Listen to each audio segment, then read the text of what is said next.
நேற்றைய தினம் தமிழ்நாடு சட்டசபை கூடிய நிலையில் முதல் நாள் ஆகிய ஜூன் 18 சட்டசபையில் என்னெல்லாம் நடந்ததுன்னு இந்த வீடியோவில் சுருக்கமாக பார்க்கலாம்.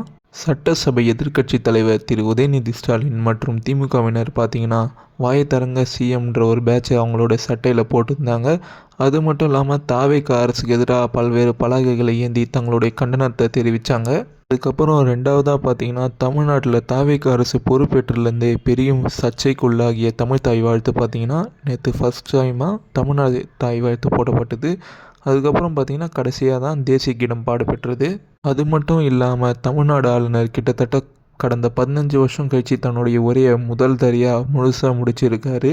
ஆளுநர் தன்னுடைய உரையில் என்னென்னா சொல்லியிருந்தான்னா தாவேகாவுடைய அரசு உடைய வாக்குறுதிகள் நிறைவேற்றத்துக்கு உண்டான வழிகளுக்கு தான் உதவுதா சொல்லியிருக்காரு.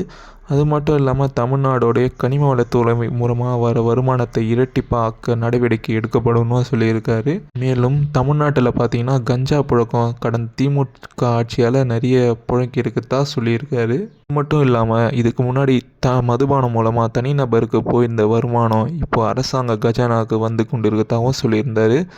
மட்டும் இல்லாமல் காவேரி மேகதாது பிரச்சனையும் தீர்க்கவும் முடியும்னு சொல்லியிருக்காரு. மேலும் கேரளா அரசு மூலமாக முல்லை பெரியார் அணையால் பல பிரச்சனை வர நிலையில் அதுவும் தீர்வு காணத்துக்கு முயற்சி எடுக்கப்படணும் ஆளுநர் தன்னோட உரையில் சொல்லியிருக்காரு.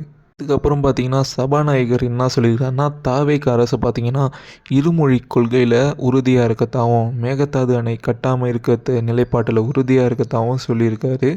பார்த்திங்கன்னா நேற்று தினம் சட்டசபையில் விவாதம் முடிஞ்சது. மீதியெல்லாம் இன்றைக்கி நடந்தது. அதே மாதிரி பார்த்திங்கன்னா சட்டசபை முடிஞ்சதுக்கப்புறம் செய்தியாளர் சந்திப்பில் பார்த்திங்கன்னா திரு பிரேமலதா விஜயகாந்த் அவர்கள் இந்த ஆட்சியில் பார்த்திங்கன்னா புதுசாக எதுவும் சட்டசபையில் விவாதிக்கப்படலைனோ அதே பழைய பிரச்சனைகள் தான் போயின்னு இருக்கதாகவும் சொல்லியிருக்காங்க. அது மட்டும் இல்லாமல் எதிர்க்கட்சி தலைவர் உதயநிதி ஸ்டாலின் என்ன சொல்லியிருக்காருன்னா தங்களுடைய ஆட்சியில் கொண்டு வந்த திட்டங்கள் தான் தாவேகா அரசு காப்பி பேஸ்ட் பண்ணதாகவும் அது மட்டும் இல்லாமல் தாவேகாவும் பாஜகவும் கூட்டணி வச்சிருப்பது தற்போது உறுதியாக இருக்கதாகவும் அவர் சொல்லியிருக்காரு. இதுக்கு பதில் அளித்துள்ள தாவேகாவை சேர்ந்த துறை அமைச்சர் அவர்கள் திமுக தான் பாஜகவோட பி டீம்னு சொல்லியிருக்காரு.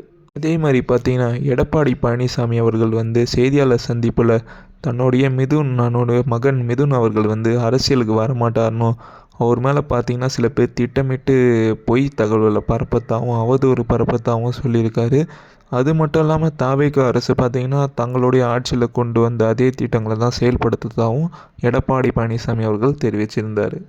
அண்மை காலமாக பார்த்திங்கன்னா துரை வைகோ அவர்கள் தாவேகாவுக்கு சாதகமாக பேசியிருந்த நிலையில் இப்போ பார்த்திங்கன்னா சட்டசபை நேற்று தினம் மூடி சொல்ல பார்த்திங்கன்னா மதிமுகவை சேர்ந்த 2 எம்எல்ஏக்கள் பார்த்திங்கன்னா அமைச்சர் ஆதவ் அர்ஜுனாவை பார்த்து வணக்கம் வச்சாங்க. பதிலுக்கு அவரும் வணக்கம் வச்சார். இது மூலமாக மதிமுக தாவேகா கூட்டணி உருவாகுதுன்னு தெளிவாக தெரியுது. நன்றி. நம்ம சேனலை சப்ஸ்கிரைப் பண்ணிவிடுங்க.